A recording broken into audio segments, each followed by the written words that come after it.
नमस्कार. आज बातमी वाचताना नव्हे तर एक प्रश्न विचारण्यासाठी मी तुमच्या समोर आलो आहे. परीक्षेसाठी घरातून निघालेला एक 18 वर्षाचा मुलगा त्याच्या आई वडिलांना वाटला असेल संध्याकाळी परत येईल, अभ्यासाबद्दल बोलेल, पण तो मुलगा परत आलाच नाही. प्रश्न असा आहे, हा अपघात होता की प्रशासनाचा निष्काळजीपणा? श्रीरामपूर नेवासा रोडवरील रेल्वे उड्डाण पुलावर सकाळी 10 वाजेच्या सुमारास बेलापूर येथील 18 वर्षीय कार्तिक भंडारी आपल्या इलेक्ट्रिक दुचाकीवरून परीक्षेसाठी निघाला होता. नेहमीचा रस्ता, नेहमीचा पूल, पण आज तो रस्ता त्याचा शेवटचा ठरला.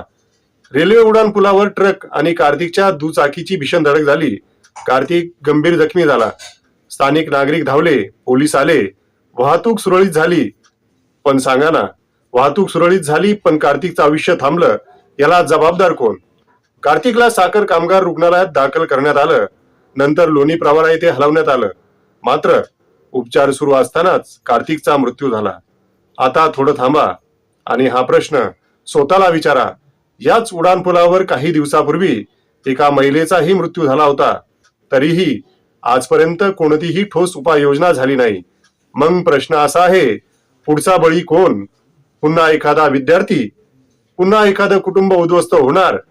दोन स्वतंत्र रस्ते करता येत नाही का? सुरक्षितेचे उपाय करायला प्रशासन वाट पाहतय तरी कशाची? कार्तिक भंडारी आज फक्त एक नाव राहिलंय, पण उद्या ते नाव आपल्या घरातलंही असू शकतं. आज ही बातमी आहे, उद्या ती इशारा ठरू नये एवढीच अपेक्षा. बातम्या पाहण्यासाठी भीम प्रहार न्यूज मराठी चॅनेलला सबस्क्राईब करा, व्हिडिओला लाईक आणि शेअर करा.